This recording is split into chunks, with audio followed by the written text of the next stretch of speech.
In the end, the story wasn't just about one hateful act or even one remarkable man. It was about the resilience of the human spirit and the power of grace in the face of conflict. It reminded everyone watching that sometimes silence can speak louder than words, and kindness, even in the smallest of gestures, can change the course of a moment.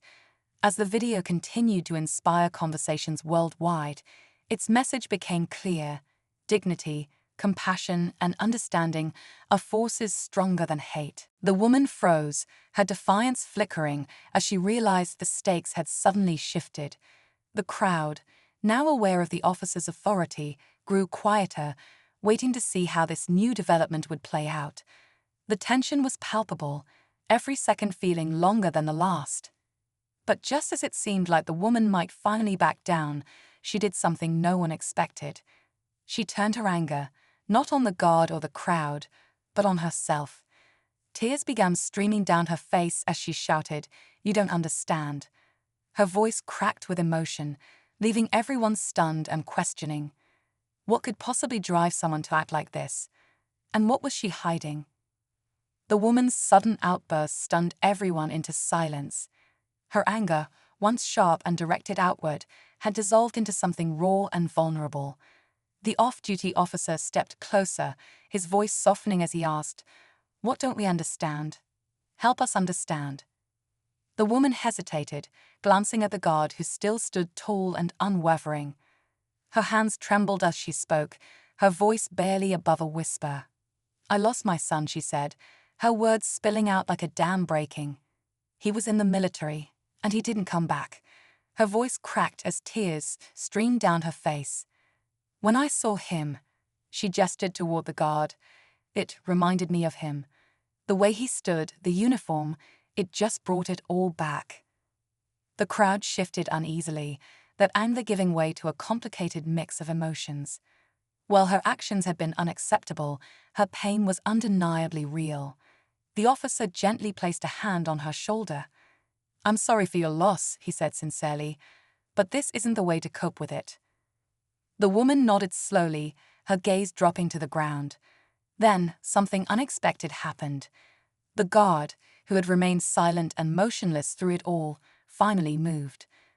With deliberate precision, he took a single step forward and met the woman's tearful eyes. He didn't speak, but the gesture alone was powerful. It was a quiet acknowledgement of her pain, a moment of humanity beneath the disciplined exterior. The woman broke down, sobbing openly now, and the officer guided her gently away from the scene. The crowd, still processing what had happened, began to disperse, the mood heavy but no longer hostile. Just as people thought the moment had passed, a man in the crowd spoke up. "You know," he said, "the guard could have reacted differently. He could have broken his stance, fought back, or yelled. But he didn't. That kind of strength, it's rare." The unexpected twist? Later that evening, a video of the incident went viral, not because of the woman's actions, but because of the guard's grace under pressure. His quiet strength became a symbol of dignity, reminding everyone that even in the face of hate or pain, humanity can prevail. And in a strange way, the woman's brokenness found an outlet, forcing her to confront her grief in the most unexpected place. In the days that followed, the video of the incident spread far and wide, sparking conversations across social media and beyond. People were drawn to the story not just for its shocking moments, but for the deeper lessons it carried. The guard's unshakable discipline and quiet strength became the heart of the narrative. Viewers praised his ability to rise above the situation without losing his composure or dignity. Many called him a role model, a living example of grace under fire. As for the woman, her story didn't end at the palace gates. After being escorted away by the officer, she received the help she so clearly needed. Reports emerged that she had sought counseling, finally confronting the grief she had buried for so long. The viral attention, while overwhelming, also brought her messages of compassion and understanding. People who had experienced similar losses reached out, sharing their own stories of pain and healing. Slowly, she began to rebuild. The guard, meanwhile, remained anonymous, as is customary for those in his position. While the world debated his actions and celebrated his resolve, he quietly returned to his duties, standing tall and steadfast, just as he always had. For him, it wasn't about fame or recognition. It was simply about doing his job with honor.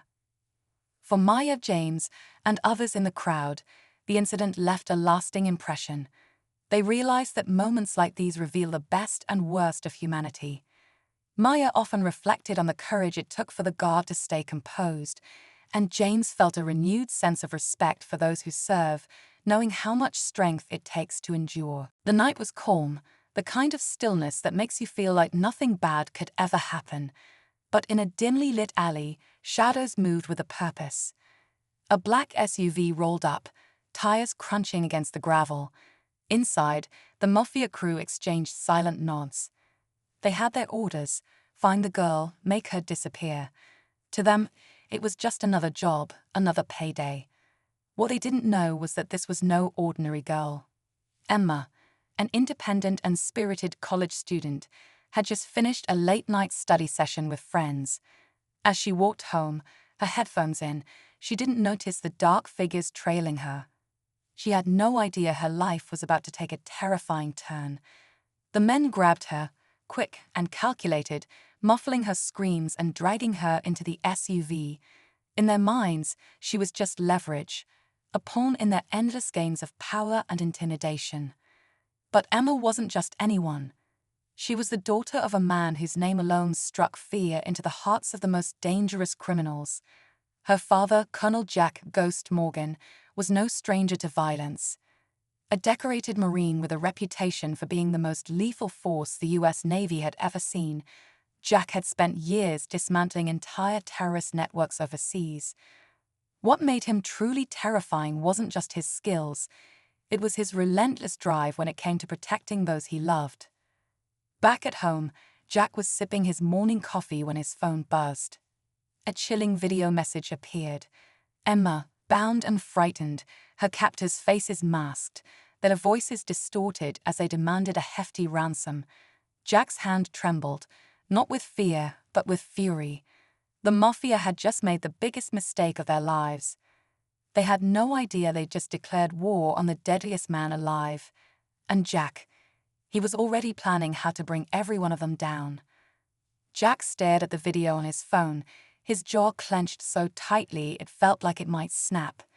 He replayed it, studying every detail: the faint echo of voices in the background, the flickering light overhead, the shadow of a man's hand gripping Emma's shoulder. He knew she was trying to stay strong, but the fear in her eyes told him everything he needed to know. These men were dangerous, but they had no clue who they were messing with. Jack wasn't just a Marine, he was a strategist. He'd spent years learning how to think 10 steps ahead of his enemies. This wasn't the first time someone had tried to use leverage against him, but it would be the last time anyone made the mistake of targeting his family. He grabbed his laptop and logged into a private military-grade system. Within minutes, he had the video analyzed, tracing the IP address to a city 2 hours away. It was a lead, but not enough. Meanwhile, in a rundown warehouse, Emma sat on a cold metal chair, her wrists bound tightly with zip ties. She tried to steady her breathing, replaying the self-defense lessons her dad had drilled into her when she was younger.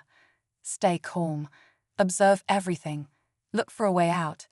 The men hadn't spoken to her much, but she could tell by their nervous energy that they weren't seasoned criminals. They were amateurs, pawns in a larger game. But who was pulling the strings? And why her? As Jack pieced together clues, his mind raced with questions. Was this a random act, or had someone deliberately chosen his daughter, knowing who he was? If they knew his history, they would have known better than to provoke him. That meant one thing: they didn't know. Jack's phone buzzed again, a text from an unknown number. Coordinates. No message, just numbers. A trap, he thought. But it didn't matter. He was going, and whoever was waiting for him had no idea the storm that was coming. Emma's heart pounded in her chest as she sat in silence, listening to the faint sounds of the men arguing in the next room.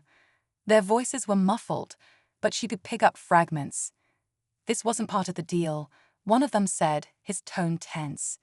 "You think the boss cares? We do what we're told," another snapped. Emma leaned slightly forward, her eyes scanning the room for anything she could use. A loose nail on the floor caught her attention, and she made a mental note to inch closer when she got the chance. If her dad had taught her anything, it was that survival came down to small opportunities, and she wasn't giving up without a fight. Jack, meanwhile, was driving toward the coordinates with laser focus, his mind running through every possible scenario. The car was silent except for the faint buzz of a secure earpiece he'd connected to a former Marine buddy, Nick. Jack wasn't about to walk into this blind. "The coordinates lead to an abandoned industrial area," Nick's voice came through. "But I'm picking up chatter on a private frequency. Someone's expecting company."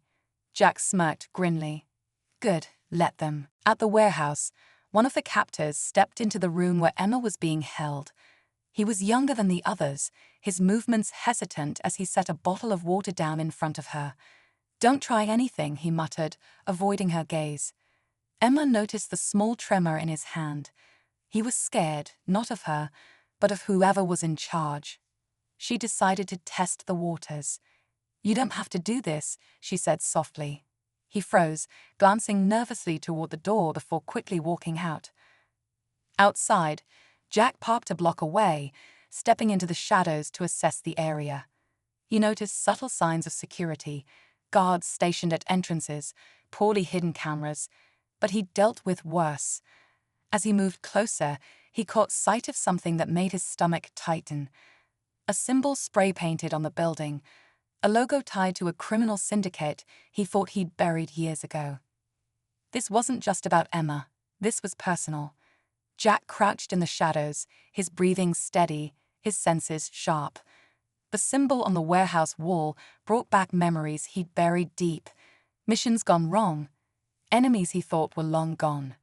If this syndicate was involved, then Emma wasn't just a random target. They wanted to send him a message, but they underestimated him. They always did. Inside, Emma worked quietly to loosen the zip ties around her wrists, inching the sharp edge of the nail she'd found against the plastic. Her heart raced with every scrape, terrified that one of the guards would hear her. The man who had brought her water hadn't returned, and she couldn't tell if that was a good or bad sign. She just knew she had to act fast. The muffled voices outside the room were growing louder. Something was happening. In a small control room overlooking the warehouse, two men monitored the live feed from their security cameras. One of them leaned closer to the screen. "Who is that?" he asked, pointing to a shadowy figure moving near the perimeter. "No one's supposed to be out there." The other man grabbed a radio. "Check the north side, now." Jack watched as one of the guards stepped out, scanning the area with a flashlight. He waited until the man turned his back before striking, swift and silent. Dragging the unconscious body into the shadows, he took the guard's radio and earpiece, slipping them on. Static filled his ears before a voice came through. "North side clear. No sign of movement." Jack smirked, his voice calm as he replied, "Copy that." Emma had finally loosened the ties around her wrists when the door creaked open. She froze, her breath caught in her throat. One of the men stepped inside, his eyes narrowing when he saw her hands. "What are you?" he started, but before he could finish, a deafening sound echoed through the warehouse, a carefully placed explosive set off by Jack to create chaos. The lights flickered, and shouts erupted as the building plunged into confusion. Emma seized the moment, grabbing the nail and slashing at the man's arm, bolting toward the door as he stumbled back. Outside, Jack moved with precision, using the chaos to his advantage. He was getting closer, but so were they. Emma sprinted through the dimly lit corridors of the warehouse, her pulse pounding like a drum. The shouts of her captors echoed behind her, their footsteps closing in. She didn't know where she was going, she just knew she had to keep moving. The flickering lights cast erratic shadows on the walls, making every corner feel like a trap. But then she saw it, a faint glow from an exit sign at the end of the hall. Freedom felt just within reach. Jack, meanwhile, was cutting through the chaos like a force of nature. Every movement was calculated, every step deliberate. He had taken out 2 more guards and was now inside the warehouse, navigating the maze of crates and machinery. The radio in his ear crackled with frantic voices. "She's heading toward the east exit," one of them barked. Jack's grip on his weapon tightened. East exit, he was close. Emma burst through the exit door, gasping for air as she stumbled into the night. But instead of finding open space, she froze. A sleek black car was parked just outside, its engine idling. A man stood by the driver's side, his silhouette sharp and imposing under the dim glow of a street lamp. This wasn't one of the men who had taken her. He was different, calm, composed, dangerous.